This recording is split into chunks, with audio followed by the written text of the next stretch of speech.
what's the one thing you can do today in your career so that everything else will become easier or unnecessary. So it's kind of works as like where you have like a domino effect. So what's going to create that effect where if you knock down that first domino, you know, it's going to make all the other dominoes go down easier. Hey hatchlings, welcome to the Motion Hatch podcast. I'm your host, Hayley Akins. So welcome to episode 20 of the Motion Hatch podcast. This is a podcast where we talk about the business side of motion design and animation. Now today the show is a bit different. We have no guest on the show today, so you've just got me. Today I'm going to talk about how there's lots of pressure in the industry to post new work, get new clients and network, and sometimes it can be a bit much and can lead to burnout. So I wanted to give you 6 tips today to help you refocus and go towards your goals, because there's only 24 hours in the day and we need to do our day jobs and sleep and take care of our family and all those things as well.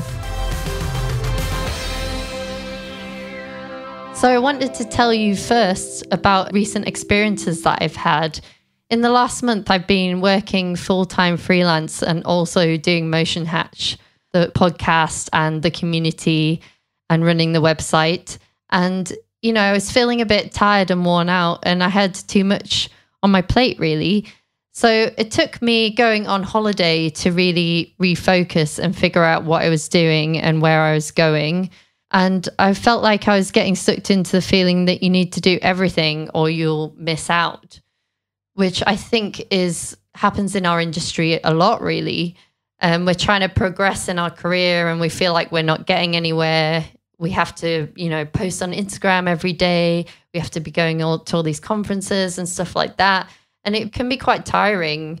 You can come home from work after you've been working on After Effects all day and have to work on After Effects again, doing like personal films and things like that. And it's all great stuff. But what doesn't get talked about a lot, I think, is that it's quite hard work and we need time to ourselves and we need time to refocus on our goals and things like that. So I just wanted to go through a few tips today that have helped me recently when I was feeling a bit run down and a bit tired and not really knowing what to do next. So let's get into the tips. So my first tip 1 is, you know, take a break, go on holiday, maybe do a working retreat. Now, a working retreat, you know, sounds a bit funny, but basically you can take a week off and you can sit down and focus on your goals, where you're going with your career and in your business, and think about what you want to focus on next, really. I think it's really important that we have time to focus on the bigger picture and try and figure out what we want to do with our lives. And I think a working retreat can help that. And just even going on holiday like I did and getting into a different mindset and a different space can really help. So tip number 2 is work in seasons or quarters. Now, we already talked about this on the podcast a couple of times, so I wanted to highlight it again.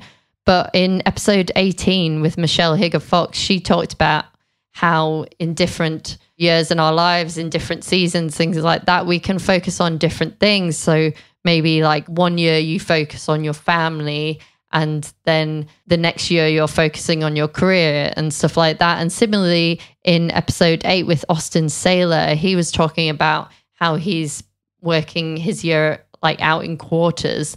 So one quarter you could be focusing on building your Instagram following, and the next quarter you could be focused on improving your Cinema 4D skills. So I think alongside these ideas, what we have to do is we have to break it down further from there, and we have to do something that is called time blocking. So time blocking basically means that, you know, we have these kind of quarterly goals or seasonal goals, and then we break them down into months and weeks and days. And then on our calendar, we block out time where we're going to work on that. So if you're thinking about building your Instagram following, you would set your goal for that quarter to be, I don't know, I want to get 1,000 followers. And then you'd work out how many followers you need to get monthly and then break it into weekly blocks and then what you need to do daily. So you block out that time to create that work in After Effects so that you have enough content to put out there to achieve those followers. So I think it's great, work in seasons, work in quarters, but we have to kind of break it down into steps so that we can achieve our goals and work to those deadlines. So tip number 3 is have a space to relax in. Somewhere where you go where you have no phones and you can just think. Maybe you do a bit of meditation where you plan your goals, things like that. You can even go into your garden and just sit there and kind of think what you're doing and where you want to go next. I think this can be really helpful. Just have a space that you associate in your mind with relaxing, basically. So you don't have TV there. Maybe it's just like a chair in the corner of a room and you have some nice plants there and things like that. You have a space where you can focus and think about your life, and your brain associates that with relaxing, so it can kind of calm you down after a stressful day and really think about what you're going to do next. Now, tip number 4 is focus on one thing at a time. So I read this book recently called The One Thing. I believe that I spoke about it on the episode with Austin Saylor in number 8. So you can go to the Motion Hatch website and check that out. But basically, in The One Thing, it asks you to focus your life around this question, and it's in different sections of your life. So the question is, what's the one thing you can do today so that everything else will become easier or unnecessary? So basically, if you're thinking about your career, you can think about what's the one thing you can do today in your career so that everything else will become easier or unnecessary. So it's kind of works as like where you have like a domino effect. So what's going to create that effect where if you knock down that first domino, it's going to make all the other dominoes go down easier. I really recommend you read this book. It's a really good one. He breaks it into different areas of your life, like what's the one thing you can do with your family? What's the one thing you can do with your career? What's the one thing that you can do spiritually? And I think it's really, really good. And it's just really practical, and it can help reframe your situation that you're currently in. So my tip number 5 is use tools to help you. Another kind of obvious one, but I think it's really helpful to have like online tools and things like that to help you. So I use Asana a lot, which is really good.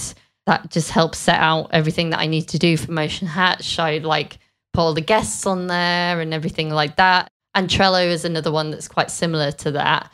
Also, I use a goal planner, which is from a company called My Goals. So that's MI and then goals. And it's called the Goal Digger Planner, not to be confused with Gold Digger, of course. And in that planner, it breaks it down into, in 3 months' time, I will see. So you're kind of focusing on what you want to be in the future and what you want to have and what you want to see. And really by writing things down, that can really help you move forward with something. In that planner, actually, they have a little quote that says, people with written goals are 42% more likely to achieve them than people without written goals. And if you tell a friend, that goes up to 78%. So I think that's, it's really, really good to write your goals down and what you want to do, and can help you focus and feel like you are progressing. So you don't feel like you have to do everything and you don't get burnt out, which I think is obviously really good. So what that does in that planner is it makes you set out kind of your 3-month goals, your 6-month goals, your yearly goals, but then it breaks that down into months and then weeks and then days. So then as you go through, you're constantly reminded about these goals that you set at the start of the year, which I think is really great. We'll put all these links in the show notes so you can go and have a look at these products and different books and things like that to help you. And similarly to that is my friend Heath has a book / journal out called The Sweet Ass Journal. It's got quite a funny name. And basically he sets his goals around 100 days. So, it makes it easier than if you're at the start of the year and everyone's doing their New Year's resolutions. And, then we don't achieve anything because by February we've forgotten what our goals are and what we even said we were going to do. Where this is focused around 100-day goals or sprints. So that helps you focus, and it doesn't give you enough time to kind of forget what you're doing, what your goals are, where you're trying to go, what you're trying to achieve. So I think that's really helpful as well.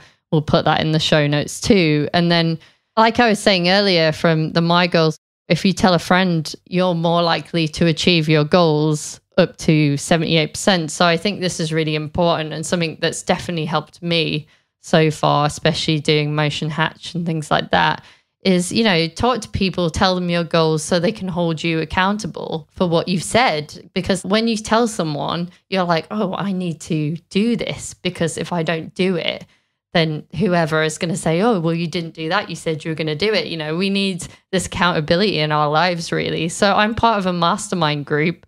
It's basically a group of people. We meet every week and we're all trying to, you know, build businesses, things like that.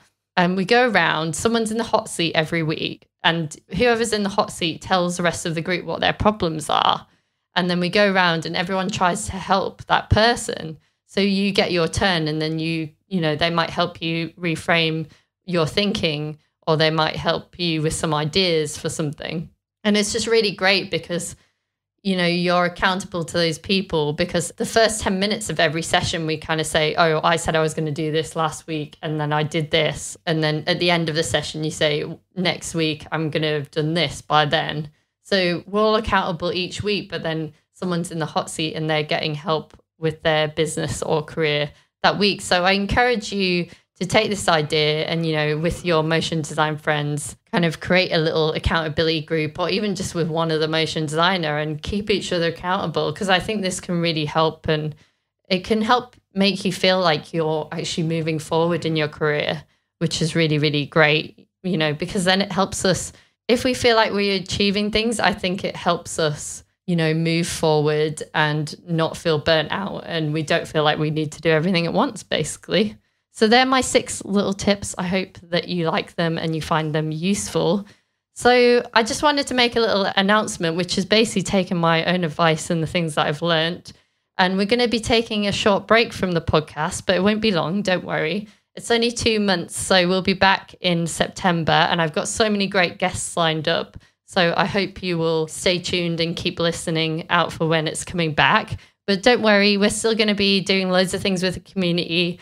I'm actually taking 2 months off so I can get the freelance contract bundle out there. So if you want to be the first to hear when that comes out, please go to motionhatch.com/contract, and then you'll definitely hear about it first when it's released. So, you know, taking my own advice from this podcast and kind of refocusing, thinking about what Motion Hatch is going to be in the future, and kind of refocusing on some of the things to get them going. And then we'll be back and we'll have so many great guests and it'll be fantastic. I really, really enjoy doing this podcast, and I really, really appreciate you all listening.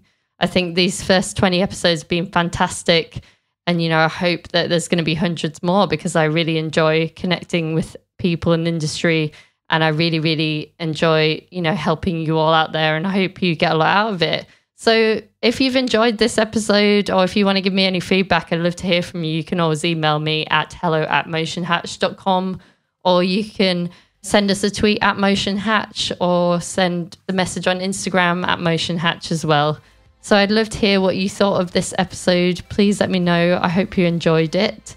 If you want to get access to our community while we're on our little break, you can go to motionhatch.com/community and sign up there. There'll be loads of stuff happening in there while we're having our little 2 months off the podcast, but we're not having 2 months off Motion Hatch. It'll be all going there still. Thank you so much for listening to my first solo episode. I'd love to know what you think of it, like I said before. So cheers for listening. Have a great summer. I appreciate you. See ya.